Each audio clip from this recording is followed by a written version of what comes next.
Hello students, मैं Manoj sir, founder and director momentum physics classes. आप सभी बच्चों का स्वागत है। आज आप लोग को क्लास 12th वाले विद्यार्थियों के लिए एनसीईआरटी का सॉल्यूशन आप लोग को बताने जा रहे हैं। इससे पहले वाले वीडियो में आप लोग ने एनसीईआरटी का सॉल्यूशन 1 से लेकर के 8 तक आपने देखा। उसमें हमने आपको कुछ बच्चों को आप लोग को बताया कि HW के रूप में 9, 10th, 11, 12th करके आप लोग को दिए हैं। तो देखिए, जो आप लोग को HW दिए हैं, उम्मीद करते हैं मेरे प्यारे बच्चों उसको आप बनाए होंगे ईमानदारी पूर्वक, और जो बता चुके हैं जिसका सॉल्यूशन हमने कर दिया है वो भी आप लोग ने उसको सॉल्व किए होंगे, अपने तरीके से उसको सॉल्व किए होंगे। आइए आज हम लोग जो है 1.8 के बाद 1.9 का आंसर देखेंगे। बुक आपका वही देखिए, यही आपका एनसीईआरटी बुक है ना, जो कि मैंने आपको पिछले वीडियो में दिखाया था। यही एनसीईआरटी बुक है, आपको मार्केट से इसको परचेस, जो बच्चे अभी तक ये बुक नहीं लिए हैं वो मार्केट से जाके परचेस कर लेंगे, मार्केट से जाके खरीद लेंगे। लेकिन आपको खरीदना ही है। एनसीईआरटी बहुत इंपॉर्टेंट है मेरे बच्चे, बहुत बहुत बहुत इंपॉर्टेंट है। चलिए अब हम लोग जो है आगे चलते हैं 1.9 नंबर क्वेश्चंस में। तो 1.9 आपका क्या कहता है। अब देखिए, इससे पहले वाले वीडियो में बताए थे कि मेरे बच्चे मैं आपको हिंट्स कर दूंगा, बता दूंगा, लेकिन सॉल्व यानी कैलकुलेशन, गुना भाग यानी जो मैथ वाले आएंगे वो आपको करना होगा। तो आज आप लोग जो है देखिए 1.9 कहाँ तक ले जाते हैं, उसका गुना भाग जो है आपको करना पड़ेगा। तो चलिए अब हम लोग चलते हैं 1.9 नंबर का क्वेश्चन के पास। तो 1.9 आपका क्या कहता है, थोड़ा ध्यान से देखेंगे। 1.9 क्या कहता है 1.9। देखिए हम आपको पढ़ के सुना रहे हैं, किताब मेरे पास है, मैं 1.9 क्वेश्चंस को आपको पढ़ के सुना रहा हूँ। कहता है कोई सिस्टम है, लिखा हुआ रहेगा आपका हिंदी में आपका सिस्टम का लिखा रहेगा निकाय। क्या लिखा रहेगा मेरे बच्चे? निकाय। तो मेरे पास इंग्लिश का बुक है, उससे कोई दिक्कत नहीं है, सेम रहता है। क्वेश्चंस आपको पहले भी बताए हैं, सेम क्वेश्चंस रहता है, सिर्फ हिंदी और इंग्लिश का फ़र्क होता है। तो देखिए कहता है क्या है 1.9 में कोई सिस्टम है, उसमें 2 चार्ज दिया हुआ है, 2 आवेश दिया हुआ है। आवेश का वैल्यू आपका दिया हुआ है, देखिए क्या दिया हुआ है, हम लिख रहे हैं आपको बोर्ड पर। वो वैल्यू आपका दिया हुआ है QA = 2.5 × 10⁻⁻7 कूलम और QB = -2.5 × 10⁻⁻7 कूलम, यानी QA और QB का वैल्यू आपका दिया हुआ है। अब आगे हम आप लोग को पढ़ के सुनाते हैं, समझाते हैं।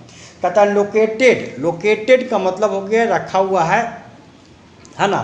तो कहाँ रखा हुआ? तो कहता है एट ए पॉइंट्स, किसी पॉइंट पर रखा हुआ है। वो पॉइंट्स आपका A और B है, और A और B जो पॉइंट्स दिया हुआ है वो कोऑर्डिनेट के रूप में दिया हुआ है। किस रूप में दिया हुआ मेरे बच्चे? कोऑर्डिनेट्स का मतलब हो गया है ना आपका जो नियामक है। कोऑर्डिनेट्स का मतलब हो गया नियामक, और नियामक आप लोग जानते हैं, कोऑर्डिनेट्स आप लोग मैथ में पढ़े हैं, एक्स एक्सिस, वाई एक्सिस और जेड एक्सिस, इस कोऑर्डिनेट्स के रूप में दिया हुआ है। तो क्वेश्चन में आपका कोऑर्डिनेट्स के रूप में दिया हुआ है मेरे बच्चे 0, 0, -15 सेंटीमीटर। इसका मतलब हो गया कि एक्स की ओर 0, वाई की ओर 0 और जेड की ओर जो है 15 सेंटीमीटर है। लेकिन वो कौन सा जेड में? तो माइनस में है। इसका मतलब वो नीचे वाले जेड्स में, उसके अपोजिट वाले जेड में दिया हुआ है। और बी में दिया हुआ 0, 0 + 15 सेंटीमीटर, मतलब जेड एक्सिस में है, यानी जेड एक्सिस प्लस में है और जेड एक्सिस माइनस में है। आइए हम लोग पहले कोऑर्डिनेट बनाते हैं। तो कोऑर्डिनेट देखिए, समझिए फिगर से, एक्स वाई और जेड एक्सिस आप लोग को यहाँ पर बना के आप लोग को दिखा रहे हैं, एक्स वाई और जेड एक्सिस। देखिए चलिए हम लोग चलते हैं एक्स एक्सिस, वाई एक्सिस और जेड एक्सिस की ओर। चलिए इसको मान लेते हैं हम लोग, ये मान लेते हैं हम लोग एक्स एक्सिस। किसको क्या मान लेते हैं? एक्स। और इसको मान लेते हैं मेरे बच्चे वाई, और ये जो खड़ा है इसको मान लेते हैं जेड। देखिए आप लोग पढ़े होंगे कि एक्स एक्सिस, वाई एक्सिस और जेड एक्सिस जो है हम लोग किसी को भी मान सकते हैं। तो इसलिए माने हैं क्योंकि क्वेश्चन में आपका ए पॉइंट में दिया हुआ है 0, 0 -15, और बी पॉइंट में आपका दिया हुआ है, ए पॉइंट में दिया हुआ है 0, 0 -15 सेंटीमीटर, और बी पॉइंट में आपका दिया हुआ है 0, 0 और +15 सेंटीमीटर, यानी जेड एक्सिस में दिया हुआ है। इसलिए हम लोग कोऑर्डिनेट में एक्स इसको मान लिया, वाई इसको मान लिया और जेड इसको मान लिया, ताकि आपको समझने में आसानी हो। हम किसी को भी एक्स, वाई और जेड मान सकते हैं।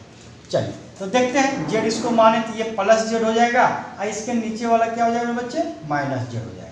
तो एक्स वाई तो 0 है, यानी ना ये डिस्टेंस दिया हुआ ना ही डिस्टेंस दिया हुआ, आपका जेड दिया हुआ है। और दोनों कितना दिया हुआ है, तो मान लेते हैं यहाँ पर जो पॉइंट है ये आपका 15 सेंटीमीटर है और ये यहाँ पर पॉइंट कितना है 15 सेंटीमीटर है। देखिए यहाँ 15 मान लिए, यहाँ पर क्या मान लिया 15 मान लिए, ये आपका दिया हुआ। अब क्वेश्चन में आगे क्या कहता है, यानी आवेश दे दिया है, अब पॉइंट आपका दे दिया है, डिस्टेंस आपका दे दिया है। अब आगे क्या कहता है निकालने के लिए, उसको देखते हैं। कहता है what are the total charge and electric dipole moment of the system. पूछ रहा है आपसे what are the total charge, यानी पूरा का पूरा विद्युत आवेश का मान निकालें, यानी कुल विद्युत आवेश का मान निकालें, और इलेक्ट्रिक डायपोल मोमेंट विद्युत द्विध्रुव आघूर्ण का मान निकालें। देखिए आप दोनों पढ़े हैं थ्योरी में, इसलिए आपको दिक्कत नहीं होगा। तो कुल आवेश हम लोग कैसे निकालेंगे मेरे बच्चे, देखिए कुल आवेश, तो गुना भाग करने के लिए तैयार रहिएगा। तैयार हैं आप लोग, रेडी हैं, उम्मीद करते हैं अच्छा से आप लोग को आता होगा। तो कुल आवेश कैसे निकालें, तो क्यू, कुल आवेश क्यू, तो जो दिया हुआ उसको ऐड करना है हमको, क्योंकि आवेश को हम लोग सिंपली जोड़ते हैं और घटाते हैं। तो एक देखिए प्लस में है, एक देखिए माइनस में है, यानी कि अब दोनों का वैल्यू सेम है, यानी इसकी क्यू है, ये क्या है माइनस क्यू। देखिए तो इसमें तो गुना भाग करने को जरूरत ही नहीं पड़ा, है ना, क्या आ गया 0, यानी कुल आवेश आपका क्या हो गया 0। ये हो गया आंसर। अब आपसे पूछ रहा है इलेक्ट्रिक डायपोल मोमेंट, यानी कि P, P equal to formula होता है Q इंटू 12, सभी लोग जानते हैं, पहले हम लोग पढ़ा चुके हैं।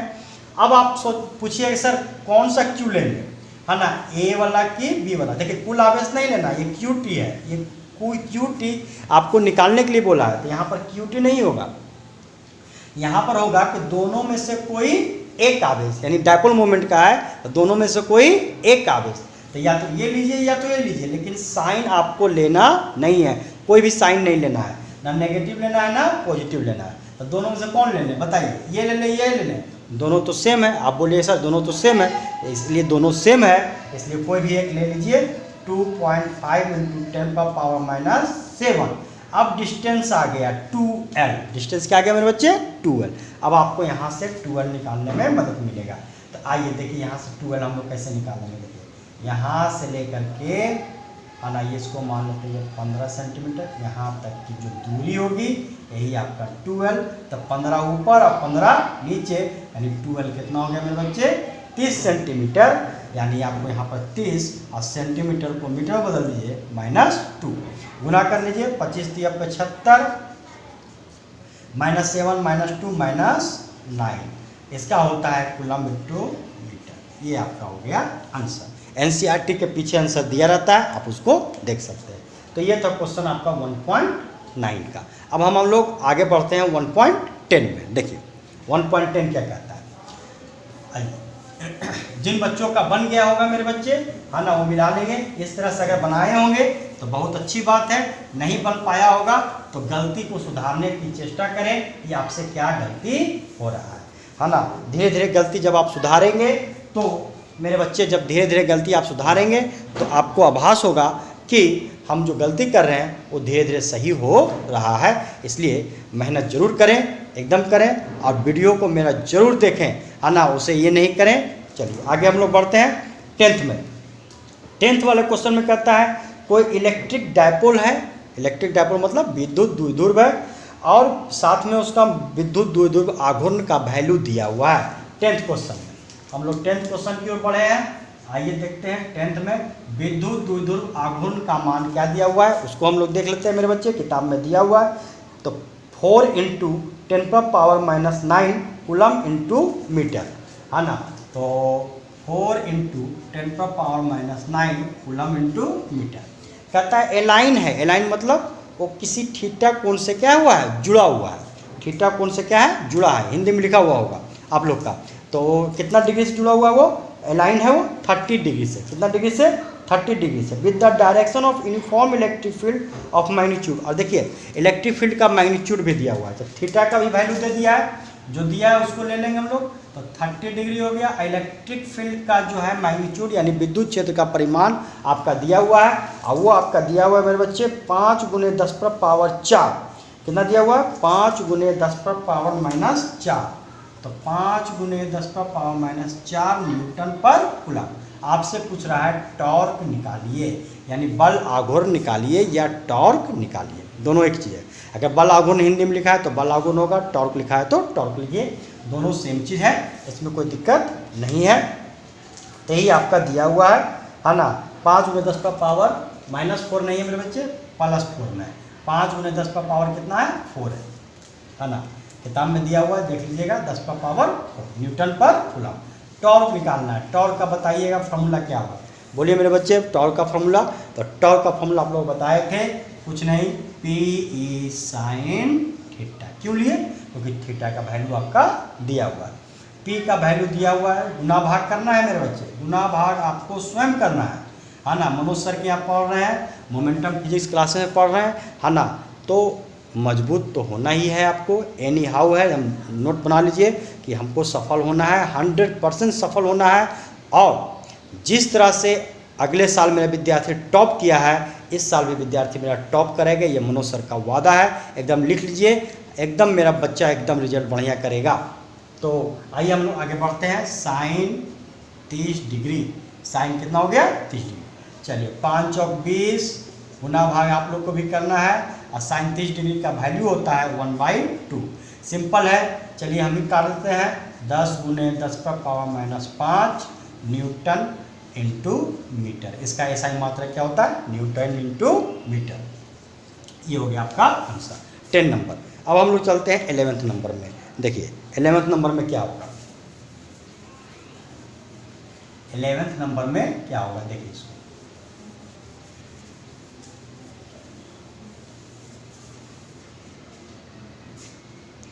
11th नंबर में क्या कहता है आपका, कहता है कोई पॉलीथीन का पीस है, पॉलीथीन का, पॉलीइथीन है ना। केमिस्ट्री में हम लोग जो है पढ़ते हैं पॉलीइथीन, मतलब इथिलीन जो है वो बहुत सारा संख्या में है, CH2 डबल बॉन्ड CH2 जो है वो बहुत सारा, उसी को बोलते हैं पॉलीथीन, है ना। चलिए तो केमिस्ट्री वाले सर हैं, केमिस्ट्री वाले सर आपको बताएंगे, ये समझेंगे। पॉलीथीन आप समझ रहे होंगे, कहता है पॉलीथीन है, उसके पीस को यानी उसके टुकड़ा को किसी ऊन के साथ रगड़ा जा रहा है, किसके साथ, ऊन के साथ। अब देखिए कंसेप्ट कहाँ ले गया, घर्षण विधि में। कौन विधि में, घर्षण विधि। तो जैसे रगड़ेगा है ना, उसके साथ रब्ट करेगा, फ्रिक्शन के साथ रब्ट करेगा, घर्षण विधि के साथ रब्ट करेगा, तो एक पर पॉजिटिव और दूसरे पर नेगेटिव डेवलप होना ही होना है। एक पर कौन पॉजिटिव और दूसरे पर नेगेटिव डेवलप हो जाएगा। तो कहता है क्या कि उसका वैल्यू दिया हुआ है, found to have negative charge, इतना दिया हुआ, नेगेटिव चार्ज कितना डेवलप हो गया उस पर, तो नेगेटिव चार्ज जो है ना 1 पॉइंट, ये आपका हो गया 11th नंबर, 1.11 है ना। तो नेगेटिव चार्ज आपका दे दिया है -3.2 × 10⁻⁻7 कूलम आपका दे दिया है। तो उस पर कितना डेवलप हो जाता है, नेगेटिव चार्ज इतना कूलम डेवलप हो जाता है। चलिए कोई बात नहीं। कहता है ए में estimate the number of electron transfer, यानी शुरू में आपको निकालना है कि कितना इलेक्ट्रॉन जो है ट्रांसफ़र हुआ है, कितना इलेक्ट्रॉन जो है ना आपका वितरण हुआ है, कितना इलेक्ट्रॉन जो है आपका एक बॉडी से दूसरे बॉडी में क्या हुआ है, ट्रांसफ़र हुआ है। यानी नंबर ऑफ इलेक्ट्रॉन्स निकालना है। क्या निकालना है मेरे बच्चे, नंबर ऑफ इलेक्ट्रॉन्स। तो नंबर ऑफ इलेक्ट्रॉन्स के लिए फॉर्मूला बोलिए, Q = Ne। अब चूंकि इलेक्ट्रॉन जा रहा है तो जाहिर सी बात है कि इलेक्ट्रॉन जाएगा तो वो जो जिस बॉडी से जाएगा तो उस बॉडी पे क्या बचेगा, नेगेटिव चार्ज। तो क्या हो जाएगा, जो इलेक्ट्रॉन जा रहा है तो माइनस माइनस प्लस, इसलिए माइनस साइन को दिखाने की जरूरत नहीं है। इलेक्ट्रॉन ट्रांसफर कर रहा है तो इसलिए बॉडी क्या हो जाएगा, पॉजिटिव।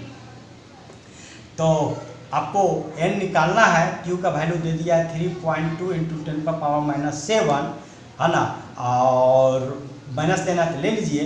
तो number of electron n, electron पर चार्ज, इसको भी आपको माइनस दिखाना ही होगा क्योंकि इलेक्ट्रॉन ट्रांसफर हो रहा है, इसलिए आपको दिखाना ही पड़ेगा। यहाँ पर माइनस आप नहीं लेते तो यहाँ भी माइनस लेने की जरूरत नहीं पड़ता। ऐसे देखिए माइनस माइनस क्या हो गया, प्लस, इसलिए n = 3.2 × 10⁻⁷ और 1.6 × 10⁻⁹। 16 दूनी 32, गुना भाग कीजिएगा, ये आपकी प्रॉपर्टी है मेरे बच्चे, -7 और ये हो जाएगा 19 है ना। चलिए थोड़ा छोटा सा है, कर देते हैं, कोई दिक्कत नहीं है। इतना इलेक्ट्रॉन आपका क्या हो गया, ट्रांसफ़र हो गया। इतना इलेक्ट्रॉन जो हो गया क्या हो गया, एक वस्तु से दूसरे वस्तु में क्या हो गया, स्थानांतरित हो गया, रूपांतरित हो गया। ट्रांसफ़र का मतलब स्थानांतरण होना, रूपांतरण होना। अब उसी में एक क्वेश्चन और है, ये 11 का ए का आंसर हो गया है ना, और इसी में एक है आपका बी नंबर। अब बी नंबर में क्या पूछता है उसको थोड़ा समझिएगा, बहुत अच्छा क्वेश्चन है ना, बहुत ही इंपॉर्टेंट क्वेश्चन एनसीईआरटी का है, इंपॉर्टेंट तो होगा ही होगा, इसमें कोई डाउट की बात नहीं है। अब क्या कहता है मेरे बच्चे, ध्यान दीजिए, B number, is there transfer of mass from wool to polythene. देखिए कितना बढ़िया बात पूछ रहा है, क्या मास भी ट्रांसफर होगा, किससे किससे, तो ऊल मतलब ऊन से पॉलीथीन में मास भी ट्रांसफर होगा। तो जब चार्ज ट्रांसफर हो रहा है तो हम आप लोग को बताए थे कि charge, electric charge always associated with mass, मतलब विद्युत आवेश हमेशा द्रव्यमान से जुड़ा होता है। तो जाहिर सी बात है कि जब चार्ज ट्रांसफर हुआ है तो मास भी ट्रांसफर होगा। कितना होगा, तो आंसर लिखेंगे यस, एकदम ट्रांसफर होगा। कितना होगा मेरे बच्चे, यस है ना, एकदम होगा। और जब यस होगा तो कितना होगा, यस होगा तो कितना होगा, तो कितना होगा, तो कितना इलेक्ट्रॉन ट्रांसफ़र हुआ है, तो जितना इलेक्ट्रॉन ट्रांसफ़र हुआ है उसमें इलेक्ट्रॉन का जो मास है मल्टीप्लाई कर दीजिए 10⁻⁻31 kg, यानी इतना इलेक्ट्रॉन, इतना मास क्या हो गया, ट्रांसफ़र हो गया, किससे, फ्रॉम वूल टू पॉलीथीन से। फ्रॉम वूल मतलब हो गया ऊन, हिंदी में आपका लिखा हुआ होगा, टू, और पॉलीथीन भी आपका लिखा हुआ होगा, पॉलीथीन। तो ये था मेरे बच्चे, अब गुना भाग कीजिएगा, इसलिए मैं छोड़ रहा हूँ, ये आपकी प्रॉपर्टी है, गुना भाग करने के बाद आंसर आपको मिलाना है पीछे से, है ना। और कोई तरह का दिक्कत हो तो मेरे प्यारे बच्चों, आप लोग जो है बहुत अच्छे हैं, कमेंट तो खैर इतना आता है कि सर ये बन गया वो बन गया, बहुत आजकल आप लोग हम है ना पढ़ाई पर ध्यान दे रहे हैं, ये हमको वीडियो के तहत मालूम चल रहा है। तो खैर कोई बात नहीं, मनोज सर अपने कर्तव्य पर डटे हुए हैं, सफल होना आपका काम है। देख लिए, मोमेंटम फिजिक्स क्लासेस से ही बच्चे इंजीनियरिंग में जाते हैं, मेडिकल में जाते हैं, लेकिन वही बच्चे जाते हैं जो तैयारी करते हैं, जो मेहनत करते हैं। मैं अपना कर्तव्य हर प्रकार से भली भांति से, है ना, आइदर यूट्यूब लाइव भी आने जा रहा हूँ, समय के अनुसार लाइव भी रहूँगा, है ना, और ऑफलाइन सरकार ने भी अनाउंस कर दिया है कि जून ख़त्म होते होते आपका जुलाई में आपका क्लासरूम खुल जाएगा, इसलिए वहाँ भी अब ऑफलाइन पढ़ाई हो जाएगी। अब आप पर निर्भर करता है मेरे प्यारे बच्चों कि आप लोग जो है कितना मेहनत करते हैं, है ना। सिर्फ बहाना ढूंढते हैं कि लॉकडाउन हो गया सर नहीं पढ़ पाते हैं, कोई बोलता है इंग्लिश पढ़ पाते हैं, कोई बोलता है केमिस्ट्री पढ़ पाते हैं, कोई बोलता है नहीं समझ में आता है। तो मेरे प्यारे बच्चों, बहाने तो बहुत हैं, है ना, पढ़ना तो है। मेरे पास भी बहुत सारा बहाना है, बाबू घर पर हैं किताब नहीं है, बाबू घर पर हैं तो मेरे पास जो है बोर्ड नहीं है, तो बाबू घर पर हैं तो किताब नहीं है, तो बाबू घर पर हैं तो मार्कर नहीं है, तो घर पर हैं तो ये हैं, है ना। बहाना तो मेरे पास भी है, लेकिन फिर भी मैंने जुगाड़ करके किस तरह से वीडियो अपलोड होता है, विश्वास करेंगे इससे पहले मैंने वीडियो अपलोड नहीं किया था कभी भी यूट्यूब पर, लेकिन देखिए कहता है आवश्यकता ही आविष्कार की जननी होती है। तो मैंने ये काम किया और धीरे धीरे इसमें, है ना, इस टेक्निकल में मैं धीरे धीरे आगे भी बढ़ रहा हूँ। तो मेरे प्यारे बच्चों, चलिए कोई बात नहीं, आप मेहनत कीजिए, मुझे विश्वास है आप जरूर मेहनत करते होंगे। तो आगे बढ़ते हैं हम लोग, है ना, 12th में। देखिए 12th नंबर क्या कहता है ना, 12th नंबर आपका क्या कहता है, देखिए 12th नंबर में आपका क्या कहता है। 12th नंबर देखिए ध्यान से क्वेश्चंस को, है ना, और खूब बढ़िया से एंजॉय कीजिए। इससे एनसीईआरटी ही आपका मेन है, एनसीईआरटी से ब्रह्मांड का कोई भी बुक बढ़िया नहीं है, हम सीधा और स्पष्ट बात एक लाइन में समझना है, एनसीईआरटी ही आपके लिए बेस्ट है मेरे बच्चे।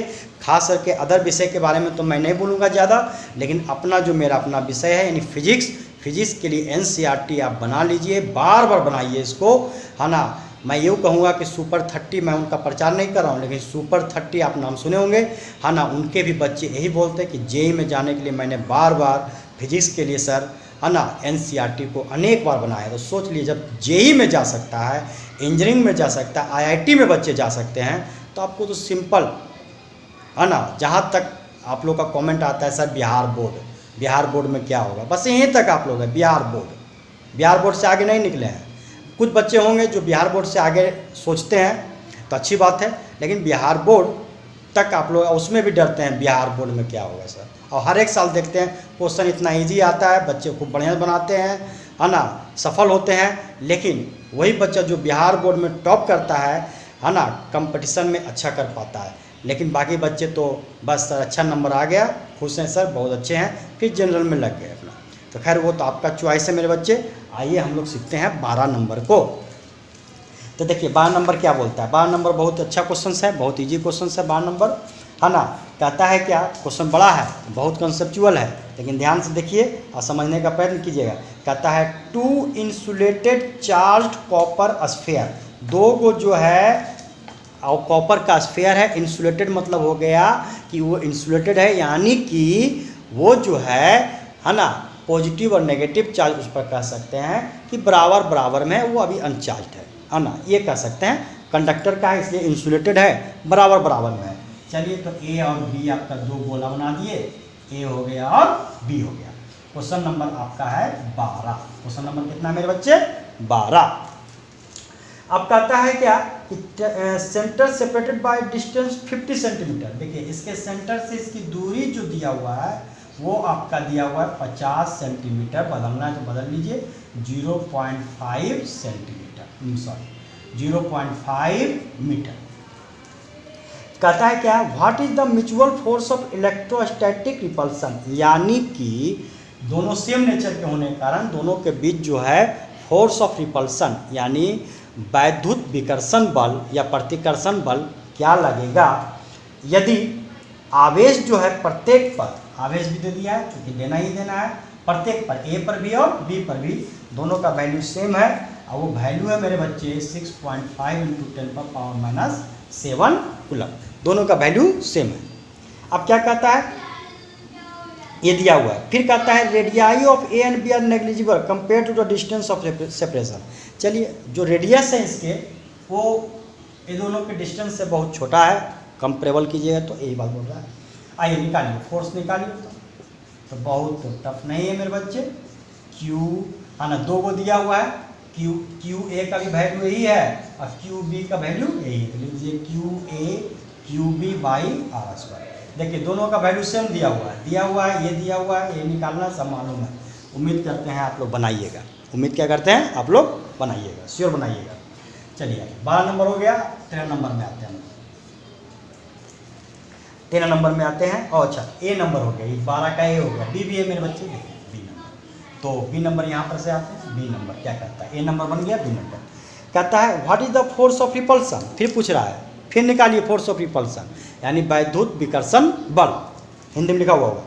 If each sphere is charge double the above amount and distance between them is half. और अब कहता है क्या कि चार्ज को डबल कर दिया गया है और जो डिस्टेंस है उसको आधा कर दिया है। चलिए तो क्यू ए डैश जो है पहले का आधा हो गया, क्यू बी डैश पहले का आधा हो गया, तो पहले तो चार्ज सेम था तो ये भी आधा और ये भी आधा, और रेडियस यानी डिस्टेंस जो है आर वो भी आपका क्या हो गया पहले से आधा।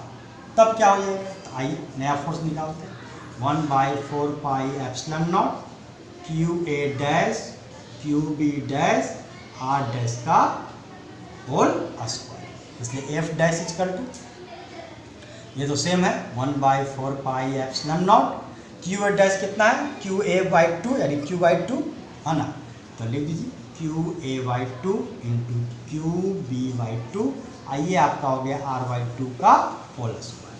तो 2 दूनी 4 और 2 दूनी 4 है ना, तब क्या हो जाएगा मेरे बच्चे है ना, ये 4 ऊपर चल गया, ये नीचे चल गया, तो F dash equal to 1/4 pi epsilon naught. और सॉरी देखिए चार्ज को डबल बोल रहा है, मैंने आधा कर दिया है ना, खैर कोई बात नहीं, तो क्वेश्चंस में जो बोले वही करेंगे, अगर आधा भी करने के लिए बोलेगा तो इस तरह से आधा करेंगे है ना।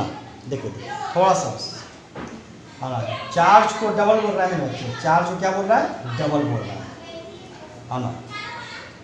देखिए चार्ज को क्या बोल रहा है, डबल, तो चार्ज डबल यानी 2QA और क्यू बी डैश हो गया 2QB है ना। आइए तो चार्ज को डबल बोल रहा है, हम लोग थोड़ा बहुत ज़्यादा आगे नहीं बढ़े हैं है ना, यहीं तक है। देखिए सुधार सकते हैं, इसको सुधार सकते हैं मेरे बच्चे है ना। चार्ज डबल है और रेडियस आधा है, चार्ज डबल है, रेडियस आधा है। तो एफ डैश इजकल टू 1/4πε0, ये हो गया आपका 2qa 2qb और r/2 का होल स्क्वायर। चलिए तो हो जाएगा एफ डैश इजकल टू, इसको थोड़ा सा इस तरह से कर देते हैं, है ना, 1/4πε0, 2 दूनी 4, 4qa qb और ये हो गया आर स्क्वायर, 4 चल गया ऊपर, 4 चक 16, इसलिए एफ डैश बराबर 16। इतना का वैल्यू देखिए ये दिया हुआ है, तो कितना हो गया 16f। आंसर मिला लीजिएगा। ये जो वैल्यू लाइएगा इसका वैल्यू यहाँ रख दीजिएगा और 16 से क्या कर दीजिएगा, मल्टीप्लाई कर दीजिएगा, तो वो आपका आ जाएगा क्या, आंसर मिला लीजिएगा। तो आप लोगों ने देखा 12, है ना, एक और देख लीजिए 13, बाकी 13 के बाद आप लोग को हम HW देंगे, फिर देंगे HW मेरे बच्चे, है ना, ध्यान से देखिए, HW आप लोग को फिर से देंगे। और मेरा काम है करत करत अभ्यास के जलमती हो सुजान, रसरी आवत जाते शिल्पा परत निशान। इसलिए मैं यही सोचता हूँ कि बार बार देने से, बार बार मेहनत कराने से हो सकता है कि आप में अच्छा हो जाए, यानी आप अच्छा हो जाए, आप मेहनत करने लगे, इंटरेस्ट आपका जगे। ठीक है, तो आइए देखते हैं 13 नंबर। तो आप लोगों का काम क्या रहेगा, 1 से लेकर 13 तक फिर बनाइएगा, 13 के बाद फिर ट्राई कीजिएगा, नहीं बनेगा चिंता नहीं कीजिए, मनोज सर है। कौन सर है, मनोज सर है। आइए 13 नंबर में देखते हैं, है ना, 13 नंबर है मेरे बच्चे, ये देखिए 13 नंबर बहुत ही अच्छा क्वेश्चन है, और ये तो खैर कंपटीशन वगैरह में पूछता ही इस तरह क्वेश्चन। कहता है 2 गोला है, दोनों गोला जो है क्वेश्चन नंबर 12 को लेकर चलना है। क्वेश्चन नंबर कितना लेकर चलना है, 12 से लेकर चलना है। 2 गोला है, दोनों गोला का साइज जो है लगभग सेम है, बराबर है, आइडेंटिकल साइज का है। एक तीसरा गोला जो सेम आकार का है उसके साथ जो है टच करवाया जाता है। क्या करवाया जाता है, टच कराया जाता है ना, उसके कांटेक्ट कराया जाता है, उसके नज़दीक लाया जाता है। कांटेक्ट मतलब हो गया दोनों को संपर्क में लाया जाता है। देखिए तो ए गोला था, ये पहले बी गोला था, और एक तीसरा गोला सी जो है एक पहले इससे टच कराया, टच मतलब कांटेक्ट करा दिया। तो जैसे ही कांटेक्ट कराएगा मेरे बच्चे तो क्या होगा, ये अपना आधा चार्ज इसको, ये अपना आधा चार्ज इसको। तो पहले जो चार्ज था QA का वो था 6.5 × 10⁻⁻7 कूलम। अब कहिए सर ये कहाँ से ले लिए, तो बोल रहा है प्रीवियस क्वेश्चन, पहले क्वेश्चन वाला चार्ज ले लीजिए, पहला क्वेश्चन का चार्ज यही आपका दिया हुआ है। तो जैसे ही टच करवाइएगा यहाँ से तो QA डैश क्या हो जाएगा, इसका आधा, तो ले लेते हैं अभी QA/2। देखिए जैसे जैसे कर रहे हैं कीजिएगा, आंसर आएगा, श्योर आएगा। अब C को हटा करके अब कहता है किससे टच करवाएगा, तो देखते हैं किससे टच करवाएगा। Then brown contact with the second and finally remove from both, है ना। कहता है क्या कि इसके टच कराने के बाद फिर जो है B से टच कराएगा। बस देखिए तो जब इसका चार्ज आधा हुआ होगा तो इसका भी चार्ज तो आधा हो गया होगा C का, तो इसको हटा दीजिए, रिमूव कर दिए। तो यहाँ पर देखते हैं हम लोग, तो A तो आपका यही रह गया। अब B के साथ जब टच हुआ C का, ये हो गया B, तो B में यहाँ पर का चार्ज क्या हो जाएगा, ये तो चार्ज आपका निकल गया, तो Q-B का चार्ज क्या हो जाएगा। देखिए तो ऑलरेडी इसका चार्ज आधा और इसका जो चार्ज है ये भी अपना आधा, तो दोनों का आधा और इसका आधा, इसका मतलब ये हो गया आपका कि करना क्या है कि इस चार्ज का आधा ले लीजिए, यानी कि 6 पॉइंट, देखिए डायरेक्ट लिख देते हैं, है ना, यहाँ पर ये ले लेते हैं Q-B, तो 6.5 है ना इंटू 10⁻⁻7 डिवाइड बाई 2, इसका आधा हो गया इसमें। अब जो है अब इसका आधा, है ना, ध्यान से देखिएगा, तो प्लस अब किसका आधा मेरे बच्चे, तो इसका आधा, यानी इसका आधा का मतलब हो गया कि इसका आपको आधा करना है, यानी 6.5 × 10⁻⁻7 का होल, यानी ऑलरेडी जो ये आधा हो गया था इसका आधा, यानी आधा का फिर आधा, यानी 4 हो गया। देखिए तो जब इसमें अब गुना भाग कीजिएगा तो Q-A का वैल्यू जब आधा कीजिएगा तो लमसम में 3.12 आएगा इंटू 10⁻⁻7, पावर तो ही रहेगा। और इसको जब कीजिएगा जोड़ घटाओ तो इसका आ जाएगा मेरे बच्चे आपका जोड़ने के बाद 4.8, है ना, इसमें जोड़िएगा, अब इसका आधा जोड़िएगा तो लमसम में 4.8 इंटू 10⁻⁻7 कूलम। तो Q A dash Q dash भी निकल गया। दूरी आपका वही है 50 सेंटीमीटर, है ना। देख लेते हैं, दूरी आपका वही है, दूरी आपका सेम दूरी, हाँ दूरी आपका वही है 50 सेंटीमीटर यानी 0.5 मीटर। अब आपको फोर्स निकालना है, तो 1/4 pi epsilon naught Q A dash into Q dash B by R square.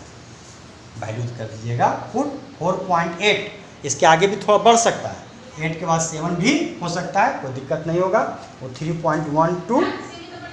3.12 इसका अलग कीजिएगा तो 3.2 आएगा मेरे बच्चे, 3.25 में आएगा। ठीक है ना, ऐसा कीजिए तो 4.87 10⁻⁻7 आर वही हो गया। वैल्यू पुट कर दीजिएगा। पुट करने के बाद जो आंसर आएगा वो इम्पोर्टेंट आपका आंसर होगा। तो ये था आपका 13 तक का आंसर। बनाइएगा इसको। HW आप लोग को देने जा रहे हैं, उसको ध्यान से देखिए, वो HW आपका क्या होगा, है ना। तो देखिए HW आपका क्या होगा।